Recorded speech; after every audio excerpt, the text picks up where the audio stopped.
Hello students, welcome back to जायफा classes. तो बच्चों एक्सरसाइज 8.3 और 8.3 का चल रहा है क्वेश्चन नंबर 4। बच्चों क्वेश्चन नंबर 4 का जो थर्ड पार्ट था वो हमने किया था लास्ट वीडियो में, और अब हम शुरू करेंगे इस क्वेश्चन का पार्ट 4। ठीक है, एक्सरसाइज चल रही 8.3 introduction to trigonometry class 10th। तो बच्चों फोर्थ पार्ट ये। अब यहाँ पर हमें क्या करना है कि भाई ये जो हमारा लेफ्ट हैंड साइड है वो और ये जो हमारा राइट हैंड साइड है वो दोनों इक्वल है। ठीक है, तो कैसे करेंगे? सबसे पहले बच्चों क्या करते हैं कि यहाँ पर हम लोग ले लेते हैं लेफ्ट हैंड साइड। ठीक है, LHS लेफ्ट हैंड साइड। अब लेफ्ट हैंड साइड क्या है बच्चों? 1 प्लस sec A। ठीक है, अपॉन में है यहाँ पर sec A बच्चों। ठीक है भाई, अब sec A को हमने आपसे क्या कहा? हमने आपसे कहा कि आपको क्या करना है, कोई भी ट्रिग्नोमेट्रिक रेशियो है उसको चेंज करना है साइन और कॉज में। तो 1 sec को क्या लिख सकते हैं? sec को लिख सकते हैं 1 अपॉन कॉज A। ठीक है, तो सबसे पहला काम हम यही कर देते हैं कि भाई हम इस ये वाला जो हमारा ऊपर वाला जो sec है इसको हमने लिख लिया 1 अपॉन कॉज A। ठीक है भाई, अब आ जाते हैं हम अपॉन में। ठीक है, अब नीचे भी हमारा डिनोमिनेटर में क्या है? sec है, इसको भी हम क्या लिख लेंगे? 1 अपॉन कॉज A बच्चों। ठीक है भाई, अब देखिए ऊपर वाले न्यूमरेटर को सॉल्व करना है हमें। तो न्यूमरेटर में यहाँ पर 1 है तो इसके नीचे भी 1 लगा लो। ठीक है, अब यहाँ पर हम क्या करेंगे? कॉज A इंटू 1 करके यहाँ एलसीएम ले लेंगे हम लोग। ठीक है, जैसे हम लोग फ्रैक्शन को सॉल्व करते हैं। तो यहाँ पर ये हो गया बच्चों कॉज A 1 जा, देखिए इस कॉज A का मल्टीप्लाई कर देंगे 1 से तो ये हो जाएगा कॉज A 1 जा कॉज A। अब कॉज A का मल्टीप्लाई इधर कर देंगे तो ये हो जाएगा कॉज A 1 जा कॉज A, और ये 1 का मल्टीप्लाई इधर कर देंगे तो 1 1 जा हो जाएगा 1। ये तो हो गई भाई न्यूमरेटर की बात। अब आ जाते हैं डिनोमिनेटर। तो डिनोमिनेटर आप बिल्कुल वैसे के वैसे ही यहाँ पर उतार देंगे 1 अपॉन कॉज A। इतनी बात हो गई। अब हमने आपसे क्या कहा था कि अगर अपॉन के नीचे फिर एक अपॉन आ रहा हो, मतलब एक फ्रैक्शन टाइप ऊपर आ रहा है और उसके अपॉन में एक फ्रैक्शन टाइप आ रही है, तो ये वाला सबसे नीचे वाला जो चीज़ है वो सबसे ऊपर जाके मल्टीप्लाई करेगी और ये जो है यहाँ बीच में आके मल्टीप्लाई करेगा। तो कॉज A पहुँच जाएगा सबसे ऊपर। तो बच्चों नेक्स्ट स्टेप क्या होगा? कॉज A लिखा हमने ये वाला प्लस 1 लिखा। ठीक है, और यहाँ पर ये वाला कॉज A यहाँ आ गया बच्चों कॉज A। ठीक है बच्चों, फिर अपॉन में आ जाओ। ठीक है, ये तो चला गया सबसे ऊपर। अब ये 1 को यहाँ ले आओ, कॉज A इंटू 1 यहाँ पर आ गया। अब इस कॉज A से ये कॉज A निपट गया बच्चों। ठीक है, अब बचा हमारे पास न्यूमरेटर में कॉज A प्लस 1। ठीक है, और कुछ तो बचा नहीं, और नीचे अपॉन में 1 है। ठीक है, तो इसको फिर लिखो या मत लिखो, तो ये फाइनली हमारा जो है, जब हम लेफ्ट हैंड साइड को हमने सॉल्व किया, ठीक है, यहाँ तक हम पहुँच गए। अब इससे ज़्यादा हम सॉल्व कर नहीं सकते, और हमारा राइट हैंड साइड आया नहीं, तो अब क्या करें? तो बच्चों आप क्या करो कि आप राइट हैंड साइड ले लो। ठीक है, क्या करो? अब ऐसी सिचुएशन में राइट हैंड साइड को सॉल्व करना शुरू कर दो। जब आप रुक जाओ तो फिर राइट हैंड साइड को सॉल्व करो। तो राइट हैंड साइड क्या है बच्चों? यहाँ पर लिखा हमने sine A sine square A upon में यहाँ पर बच्चों 1 माइनस कॉज A। अब तो ये ऊपर वाला जो न्यूमरेटर है बच्चों यहाँ पर, ये तो पहले साइन की फॉर्म में है। तो अब क्या करें?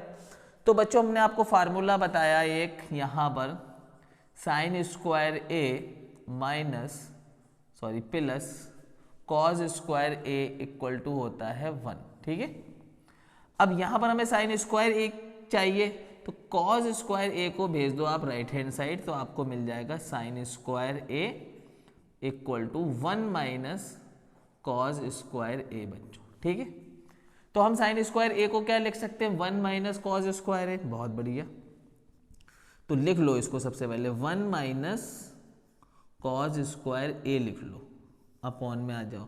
नीचे अपॉन में क्या है 1 माइनस कॉज ए, ठीक है भाई। और इसको भी ध्यान में रखेंगे तभी हमें ये पता चलता रहेगा भाई हमें करना क्या है आगे, ठीक है, हमें ये कुछ बनाना है इसको, ठीक है। अगर इसको हम 1 स्क्वायर कह दें तो कोई प्रॉब्लम है, क्योंकि 1 का स्क्वायर 1 ही होता है। अब ये क्या हो गया ए स्क्वायर माइनस बी स्क्वायर, तो ए स्क्वायर माइनस बी स्क्वायर को हम क्या लिखते हैं ए प्लस बी ए माइनस बी, तो इसको लिख लेंगे 1 प्लस कॉज ए, ठीक है, 1 माइनस कॉज ए, ठीक है भाई। अपॉन में आ जाओ, अब अपॉन में क्या है 1 माइनस कॉज ए बच्चों, ठीक है। ये 1 माइनस कॉज ए से ये 1 माइनस कॉज ए पूरा हो गया कैंसिल, ठीक है, ये निपट गए दोनों। अब बचा क्या हमारे पास बचा 1 प्लस कॉज ए, ठीक है। तो देखिए यहाँ पर जब हम राइट हैंड साइड को सॉल्व करा तो 1 प्लस कॉज ए आया, और जब हमने लेफ्ट हैंड साइड को सॉल्व करा तो कॉज ए प्लस 1 आया, तो इसको 1 प्लस ए ही कह सकते हैं, ठीक है, या फिर इसको हम कह सकते हैं कॉज ए प्लस 1, ठीक है, दोनों चीज़ें प्लस हो रही हैं तो ऐसे लिख लो, ठीक है, चाहे ऐसे लिख लो, बात एक ही है। तो cos A plus 1, cos A plus 1, और हमारा राइट हैंड साइड और लेफ्ट हैंड साइड इक्वल हो गया। सो यहाँ पर हम कह सकते हैं left hand side equal to right hand side, ठीक है, और ये हमने प्रूव्ड कर दिया। तो ये 4th पार्ट यहाँ पर कंप्लीट हो गया, इसको नोट कर लीजिए। फिर चलते हैं इसके 5th पार्ट पे। तो चलिए बच्चों अब करते हैं इस क्वेश्चन का पार्ट 5th। तो बच्चों क्वेश्चन नंबर 4 का जो पार्ट 5th है वो सवाल ये है कि cos A minus sine A plus 1 upon cos A plus sine A minus 1 equal to cosec A plus cot A, ठीक है। यहाँ पर ये लेफ्ट हैंड साइड है, ये राइट हैंड साइड है, हमें दोनों को इक्वल प्रूव करना है। तो सबसे पहले बच्चों क्या करेंगे कि लेफ्ट हैंड साइड यहाँ पर हम लोग ले लेते हैं, ठीक है, लेफ्ट हैंड साइड। अब लेफ्ट हैंड साइड यहाँ पे लिख लेंगे cause A minus sine A plus 1 upon में cause A plus sine A minus 1। अब बच्चों इस सवाल के अंदर यहाँ पर जब आपने लेफ्ट हैंड साइड ले लिया, थोड़ा सा आपको याद रखना है कि यहाँ पर क्या करना है कि साइन ए से न्यूमरेटर में और डिनोमिनेटर में दोनों में डिवाइड कर देना है। तो divide by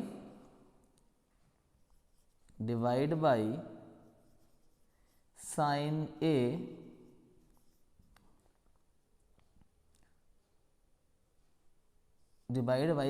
A in numerator and denominator,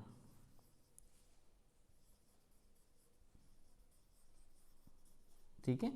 क्या करेंगे साइन ए से न्यूमरेटर में भी डिवाइड करना है और डिनोमिनेटर में भी डिवाइड करना है। तो क्या हो जाएगा यहाँ पर कॉज ए, अच्छा जब साइन ए डिवाइड करेगा तो इन तीनों टर्म्स को करेगा, ठीक है, अपॉन में sign A minus sine A upon में साइन ए, ठीक है, फिर प्लस 1 अपॉन साइन ए, ठीक है। हमने साइन ए से यहाँ पर ऊपर वाले न्यूमरेटर में सबको डिवाइड कर दिया। फिर इसी तरह से साइन ए से यहाँ नीचे भी डिवाइड कर देना है। तो क्या हो जाएगा कॉज ए अपॉन में sign A plus sine A upon में साइन ए, ठीक है, फिर माइनस यहाँ पर आ जाएगा 1 अपॉन साइन ए, ठीक है। अब जो देखिए यहाँ पर साइन ए से साइन ए निपट जाएगा, यहाँ पर रह जाएगा 1, ठीक है, ये 1 बचा, साइन ए बन जा साइन ए, ठीक है, यहाँ पर बच गया 1। अब देखिए कॉज ए अपॉन साइन ए क्या होता है कॉट ए, ये फार्मूला मैंने आपको बताया हुआ है, ठीक है। कॉज ए अपॉन साइन ए क्या होता है बच्चों कॉट ए, तो यहाँ पर लिख लेंगे कॉट ए, बहुत बढ़िया। और ये हो गया -1, ठीक है भाई, -1, और 1 अपॉन साइन ए होता है बच्चों कॉसेक ए, तो प्लस कॉसेक ए बच्चों, ठीक है, अपॉन में। अब बच्चों यहाँ पर आ जाओ, तो कॉज ए अपॉन साइन ए, यहाँ पर भी क्या बन जाएगा कॉट ए, कॉट ए, ठीक है। फिर प्लस साइन अपॉन साइन तो कट गया था, तो यहाँ बचा +1, और यहाँ पर -1 अपॉन साइन, यहाँ पर 1 अपॉन साइन क्या बन जाएगा कॉसेक ए, ठीक है भाई, कॉसेक ए। अब बच्चों क्या करना है, एक फॉर्मूला मैंने आपको बताया कि 1 प्लस कॉट स्क्वायर ए इक्वल होता है कॉसेक स्क्वायर ए के बच्चों, ये फॉर्मूला है, ठीक है। अब यहां से अगर 1 की वैल्यू निकाली जाए तो कॉट स्क्वायर ए को इधर भेजना पड़ेगा, ठीक है। तो 1 इक्वल टू क्या हो जाएगा कॉसेक स्क्वायर ए माइनस कॉट स्क्वायर ए, ठीक है। तो 1 को हम ये लिख सकते हैं बच्चों, ठीक है, 1 को हम कॉसेक स्क्वायर ए माइनस कॉट स्क्वायर ए लिख सकते हैं। तो लिख दो, यहाँ पर ऊपर वाले में लिख दो कॉट ए माइनस, इसको हमने लिख दिया कॉसेक स्क्वायर ए माइनस कॉट स्क्वायर ए, और यहाँ पर है प्लस कॉसेक ए, ठीक है। ये वाला कॉसेक ए तो ये आ गया, और ये इस 1 को हमने ये लिख दिया, माइनस का साइन यहाँ आ गया कॉट ए। नीचे कुछ नहीं करना, नीचे यहाँ पर वैसे की वैसे ही कॉपी कर देंगे, cot A +1 minus cosec A, ठीक है बच्चों। अब बच्चों क्या होगा यहाँ पर, बच्चों क्या करो कि ये जो कॉसेक ए है ना, ये प्लस में, तो इसको आगे कर लो और इस चीज़ को पीछे लिख दो, और फिर देखो यहाँ पर ए स्क्वायर, ये ए स्क्वायर माइनस बी स्क्वायर का फॉर्मूला लग जाएगा, ठीक है। तो एक काम करते हैं, इसको आगे करते हैं और इस यहाँ पर ए स्क्वायर माइनस बी स्क्वायर का फॉर्मूला भी लगा लेते हैं साथ में। तो इसको लिख सकते हैं बच्चों हम लोग कॉट ए, और ये कॉसेक ए को आगे लिख लेंगे प्लस में कॉसेक ए माइनस, अब इसको जो बच्चों हम लोग लिख सकते हैं, ठीक है, कॉसेक ए, ठीक है, cosec A minus cot A, ठीक है, और फिर लिख लेंगे cosec A plus cot A, ठीक है। ये बच्चों यहाँ पर ये बन गया, ठीक है। इसको ए स्क्वायर माइनस बी स्क्वायर, ठीक है। तो ए स्क्वायर माइनस बी स्क्वायर को हम क्या लिख सकते हैं, ए माइनस बी, ए प्लस बी, यहाँ पर हमने लिख लिया, ठीक है। तोड़कर इसको नीचे हमारा क्या चल रहा है बच्चों, नीचे चल रहा है हमारा cot A +1 minus cosec A, ठीक है बच्चों। अब बच्चों यहां पर देखो, एक टर्म ये हो गई पूरी, यहां से यहां तक एक टर्म हो गई, और ये एक पूरी टर्म हो गई। अब इन दोनों में देखो, ये कॉट ए कॉसेक ए दोनों में कॉमन है, यहां पर भी ये चीज और यहां पर भी ये cosec A plus cot A.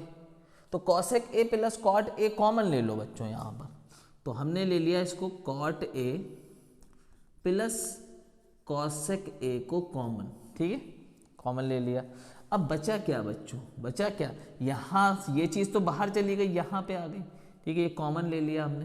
तो यहाँ पर क्या बचा, 1 बचा, 1 माइनस, और यहाँ से ये वाली चीज़ बाहर चली गई, तो क्या बचा, ये बचा कॉसेक ए माइनस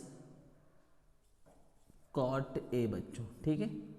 यहाँ पर ये बचा बच्चों, ठीक है। अब नीचे अपॉन में क्या चल रहा है बच्चों, नीचे अपॉन में चल रहा है ये cot A +1 minus cosec A बच्चों, ठीक है। तो बच्चों यहां तक आ गए हम लोग। अब यहां तक आपने नोट कर लिया होगा, तो हम यहां पर इसको थोड़ा सा और सॉल्व करना है, ये cosec A plus cot A आ जाएगा, ठीक है। तो यहाँ पर हम करते हैं थोड़ा सा रफ, इस साइड में आपने नोट कर लिया होगा, ठीक है, नोट कर लीजिए जब तक। अब चलिए आगे चलते हैं, ठीक है। अब बच्चों आगे चलते हैं, और क्या करना है अब देखो बच्चों, इसको ऐसे ही लिखा रहने दो, ठीक है। अब यहाँ से आ जाओ, ठीक है। तो यहाँ पर cot A plus cosec A, ये आ गया, ठीक है। अब इस माइनस के साइन को ब्रैकेट खोल दो, ये वाला, ठीक है, इस माइनस के साइन को अंदर ले जाएंगे तो ये क्या बन जाएगा बच्चों, 1 माइनस माइनस जाएगा तो ये कॉसेक जो है वो माइनस का हो जाएगा, कॉसेक ए, और ये माइनस का है तो ये प्लस का हो जाएगा माइनस आने से, तो प्लस कॉट ए। ठीक है बच्चों, यहाँ तक हो गया। अब नीचे आ जाओ बच्चों, नीचे क्या है बच्चों कि अगर हम इसको ऐसे लिख लें, देखिए ये माइनस का है ना, इसको ऐसे लिख लें कि 1 को पहले लिख लें, 1 प्लस का हो गया, फिर कॉसेक को लिख लें माइनस कॉसेक ए, और फिर प्लस का कॉट ए लिख लें। ठीक है, इधर उधर कर दिया, बस साइन चेंज नहीं करें। तो ये चीज़ और ये चीज़ सेम हो रही है बच्चों, देखो यहाँ से पूरी चीज़, ये पूरी चीज़ कैंसिल, तो क्या आ गया बच्चों लास्टली आपके पास, फाइनली क्या आ गया, cot A plus cosec A. और यही तो हमें बच्चों लाना था, यही तो आपका राइट हैंड साइड है, और ये हो गया प्रूव्ड बच्चों। तो इस तरह से ये सवाल होगा, थोड़ा सा इंपॉर्टेंट क्वेश्चन है, थोड़ा सा यहाँ पर ये जो ट्रिक्स हमने यहाँ पर लगाई हैं वो लगानी पड़ेंगी। तो ये क्वेश्चन नंबर 4 का 5th पार्ट।